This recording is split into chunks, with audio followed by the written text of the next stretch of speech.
how to change currency on Phantom Wallet.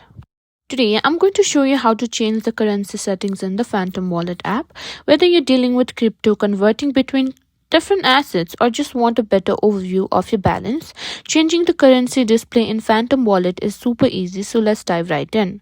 Alright, let's start by opening up the Phantom Wallet app on your phone. Once you're in the app, you'll be on your main wallet screen where you can see all your balances.